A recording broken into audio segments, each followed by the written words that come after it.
Que saudade que eu tava de ti. Estás folgadinho, né? Estás riquinho, né? Ai, que bom, né? Mas tem umas coisas que eu tenho que dizer. Sou obrigado a falar. E poucos vão entender o que eu vou dizer agora, tá?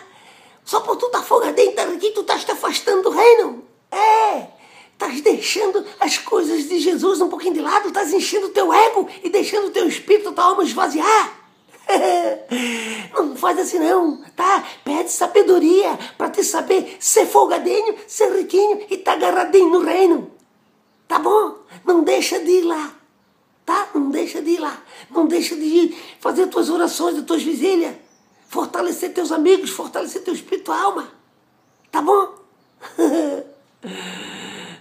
E aquela velha história que é mais fácil um camelo passar um furo de agulha que um folgadinho e um riquinho ir morar com Jesus, querido. Continua preparando a tua vida aqui para ir morar com Jesus, tá bom? Não deixe o dinheiro subir para tua cabeça, nego. Tá certo? Eu tinha que falar isso, já falei, tá falado. Um abraço aqui do amigo de vocês, Anacleto Legário. Se inscreve no meu canal no YouTube.